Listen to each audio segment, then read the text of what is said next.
Hi, I'm Michael Christensen, and I just did 2 videos about the rules of your story and the rules of your world, so let's talk about breaking them. Let's also talk about something called suspension of disbelief. You probably already know the term, but if you don't, it basically just means that the audience has agreed to go along with whatever you present because you have told us this is the story that we're telling. For example, I don't need you to give me a scientific explanation of where vampires come from unless that's truly relevant to the plot, because I bought a ticket to a movie about vampires. I don't need any more buy-in than that. You already have it from me.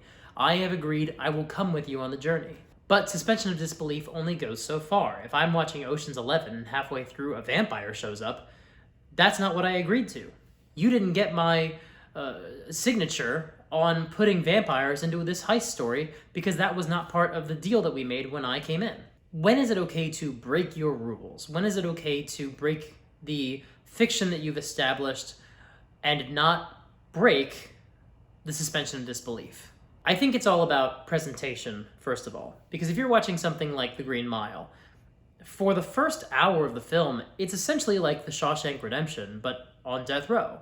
You know, we have a small cast of characters, we've got some diverse personalities, we have a new person coming in, and we're going to see their interactions with the other characters, we're going to see them develop. And then halfway through, Michael Clarke Duncan grabs onto, I believe the first time it happens is Tom Hanks's genitals, and he cures him. He cures him of his, I don't remember, whatever he was suffering from, whatever condition that he had that made urinating very painful. And he performs a miracle. And it, in theory, breaks the rules of the world. This was a world for a full hour.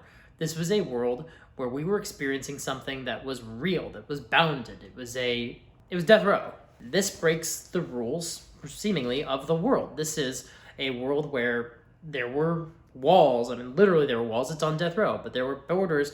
There's nothing supernatural that happened for an hour. And then there is a literal miracle. But we don't view this as breaking suspension of disbelief. Partly, I think you can make the case that marketing has some role in this as well, but I think that even when I showed the film to my roommates who had no knowledge of it, that moment certainly comes as a surprise, it comes as a turn, but it doesn't feel like you're breaking suspension of disbelief. You're just asking for a new buy-in. Anyone can bow out at that point, but what's very important is that the fiction then presents that as something very strange. This is not a world where everyone can just touch each other on the genitals and heal each other of bladder infections or whatever it was. That's not just a thing that happens. It's presented in the world as something that is impossible. Why then does it happen? And that's what the film is about. It's about people who've witnessed a miracle. Same thing happens with something like Phenomenon, where nothing supernatural happens, and then John Travolta gets magic powers, and that's what the film's about. It's about something happening that is outside the bounds of what is realistic, what is reasonable, and what is rational. I talk a lot about the Marvel films and Indiana Jones and Die Hard because I write in the action genre. I mean, I write in superhero genre and I write in fantasy, but essentially there's action in both of those. So I'm not going to stop. I'm going to keep talking about these things, and no one can stop me. This is my channel. I'll do what I want. And I'm also a comics fan, and one of the differences between Marvel and DC, and I don't remember who said this, but I really like the way they presented it. In DC, we're presented with characters who can do incredible things. In Marvel, we're presented with characters who can do really cool things, but they have limits. And then they exceed those limits. Functionally, narratively, those are the same. There is no difference between Superman lifting a bus and being like, I can lift a bus, and Spider-Man saying, I can't lift a bus, and then lifting a bus. Mechanically, they're exactly the same, but they actually are completely different from a narrative perspective, because one of them is about someone who has no perceived limits. The rules of the world are wide open. With Marvel, there are bounded rules, and yet they break them all the time. We allow that because we perceive them as someone pushing themselves beyond what they thought was possible. We're allowing ourselves to view a world expanding around this person. A lot of the time, if you're going to introduce something supernatural, something wild or weird in your story, you'll have a little prologue. And, you know, the beginning of Doctor Strange, if we didn't have the prologue of magic people doing magic martial arts on each other on spinning buildings in London, then it would feel very weird and out of place when it suddenly happens 30 minutes into Doctor Strange. But that is the way that it's presented right at the top. So we know what our buy-in is immediately. We know there's magic, and there's martial arts, and there's weird, crazy stuff, and some spinning buildings, and it's all going to be a thing. And you use that to set up the villain, you use that to set up the supporting mentor character, use that for a lot of narrative purposes. And you also use that because you can't run the risk that you have with something like Green Mile of doing sort of a gotcha moment, of surprising people with, aha, by the way, this story's actually about magic. And also because people saw the trailer, they know there's magic, so you may as well give them some good stuff and let them know it's coming before you give them 20 minutes of Grey's Anatomy. I think you need to be aware of how much is reasonable. When we all watched The Last Crusade, Indiana Jones and The Last Crusade, in 1991, when the movie came out? I don't know. I was very, very small, so I did not see it when it came out. But when we watched that film, we acknowledged that Indy can get off of the tank before it goes over the cliff. We don't need to see how he did it. We acknowledge that he did it. He's an incredible action hero. He's been doing incredible action hero things. We also don't want the movie to end.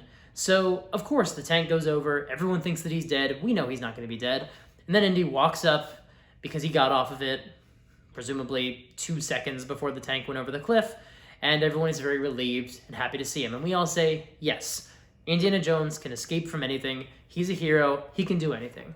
And then in 2008, Kingdom of the Crystal Skull comes out, and Indiana Jones gets into a refrigerator and survives a nuclear explosion and gets thrown miles and miles and miles, and he walks out of the refrigerator, he shakes himself off, and he survives. And we all said, no, that would not be possible. Narratively, functionally, there is no difference. It seemed like he was going to die, but he used his wits, he used his creativity, and he used the fact that he's a hero to escape from it, and he did not die. But in the world, that breaks the fiction. That is more than we are willing to accept. We can accept that Indiana Jones can get out of somewhere without getting caught by the dropping down door or whatever have you. So, because we've seen him do that for 2 movies, so by the time he gets off of a tank before it crashes, sure, we've seen him get out of things before. But we haven't seen him not break his bones. I mean, technically we haven't seen him break his bones, but he has not fallen as far as he has before. He has not wrapped himself in a refrigerator full of metal and clanged around in it while being flung miles, only to have all of his organs liquefy, presumably. That is more than we have been willing to go along with Indiana Jones before. We saw this as well with Die Hard, where he surfs a tank. No, what's he doing in that one? He surfs a jet. As if that was more realistic than when he surfed a garbage truck in the movie before. I don't know why we set these limits, and I honestly think the Die Hard one is more permissible, because he's on that thing for like 2 seconds, and then he gets off of it, and he falls, and he hurts himself pretty badly. But for some people, that was too far. Maybe because of Bruce Willis's age, maybe because they forgot that he surfs a garbage truck in Die Hard 3, but for whatever reason, that was too far for some people. I think it was fine. And that's why this is actually subjective, because you may not agree on where the limits are to where your audience believes them. You might feel that the audience is not as willing to go with you as they actually are, or more likely, the opposite. You might think, well, the audience will come with me to this part because they've come with me so far. And then the audience goes, wait, what? What had just happened? What did you just establish? That doesn't make any sense. When I read Under the Dome by Stephen King, there's a moment that I always think back on with such fondness, because it is bad, but I enjoy it. We find out, partway through the book, that all dogs can talk to the dead. That's just a thing that dogs can do. And it's just such a throwaway moment. Oh, by the way, the dog could hear the voice of its owner who had passed on, as we all know that dogs can. And I was like, I don't know that I'm agreeing with you on that one, Stephen King. That's not what this story was about. And that's what Stephen King likes to do. He likes to say all of these stories are happening in the same world, or at the very least the same multiverse. So things that are true in some of his fiction is by extension and by extrapolation also true in others. If people with The Shining exist, therefore they exist as part of the Dark Tower, and that's a major plot point in those books. At least in the first 3.5, I didn't finish the books. So for him, that's not a difficult leap in suspension of disbelief. If you've been reading his books up to that point, you know that weird supernatural things happen in pretty much all of them, except for like different seasons. So why would we balk at the concept of new science fictional or fantasy elements being added to something that already existed, to something that was already about something outside of the norm, a big force field bubble. I think this is pulled off much better in The Stand, because The Stand is about a pandemic that wipes out like 98% of the population of Earth. It's a very good book.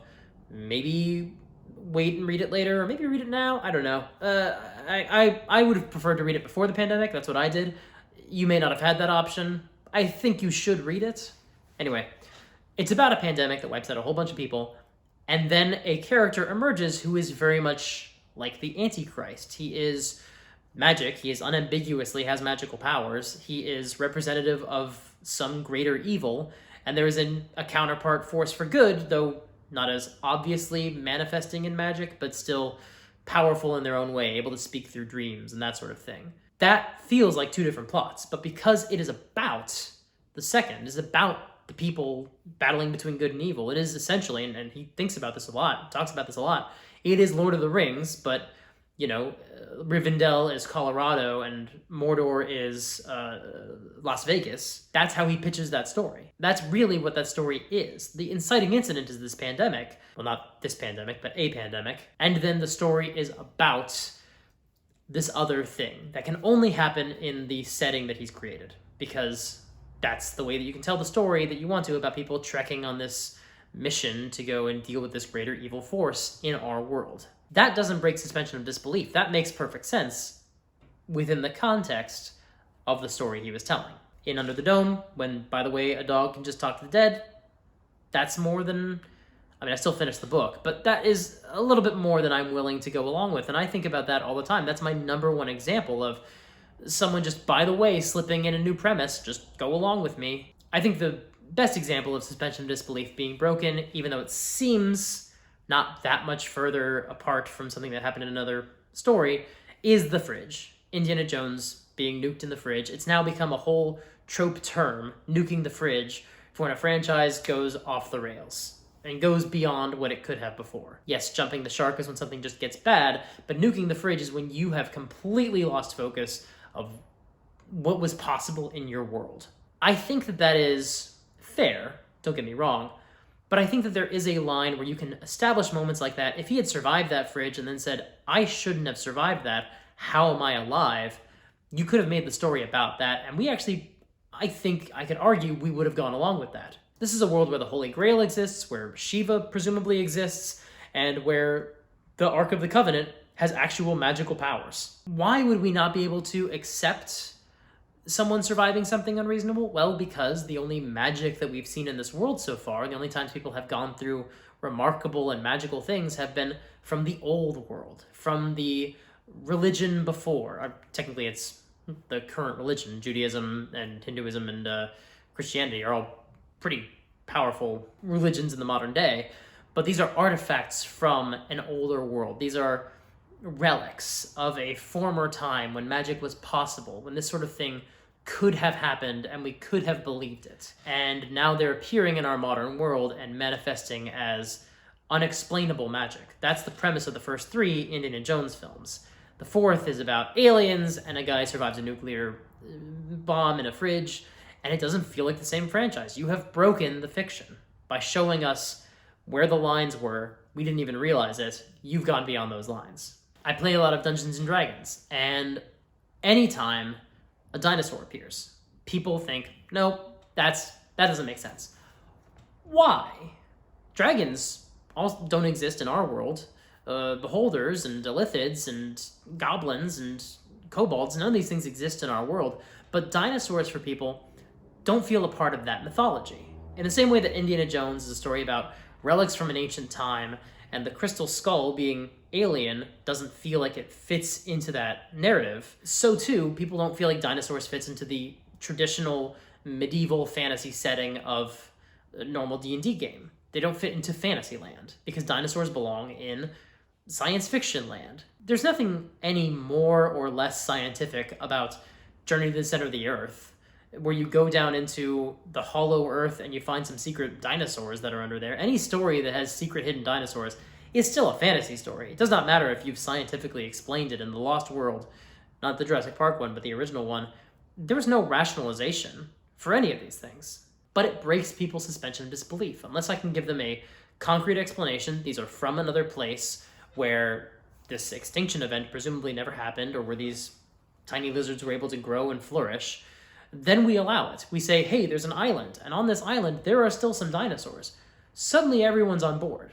That's the whole premise of an adventure that came out in Dungeons and Dragons, where they say, hey, there's this little island that we don't really go to, and also there's dinosaurs there, and you can go hang out with them, and there's zombies there, and you can go fight them, and there's some zombie dinosaurs there.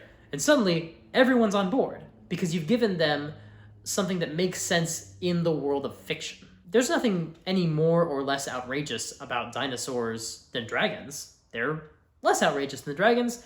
Dinosaurs existed, and as far as we know, did not breathe fire. Dragons, as far as we know, did not exist, and most dinosaurs didn't fly. But we only accept what we can rationalize. Unless you present us with something and then tell us, and this is why it's possible, or this is why it is remarkable, even though people did not think it was possible, people balk at it. So that's why you have to understand, when Spider-Man lifts an entire building, it's not breaking suspension of disbelief, even though it breaks the rules that we've established, because it's telling us he's able to push himself further than you believed. So that's it. That is the third video about the rules of your story and the rules of your world and suspension of disbelief. And next week, we're going to put this all together. We're going to talk about how you use theme to build your world. If you like the video, leave me a comment and hit the like button. Those are two ways that I know that you're engaging with the material, and I know that these kinds of deep dives into theme and into other stories and how they work are clicking with you. If you want to see more videos, hit the subscribe button and make sure to ring the bell so you get to know when they come out right when they happen. Also, I haven't talked about this in a while. I've got a website. You can check it out. michaeltchristensen.com. You can also get that by going to supergeekmike.com. If that's easier to remember, which I don't know why it would be. My name is in the video just below you. It's in the description. Check out some more stuff that I do. I've got some blog posts there. You can see the links to these videos and check them out. And some more exciting stuff is coming very soon. But mom's the word on that for now. Thank you so much for watching. I love you, Victoria.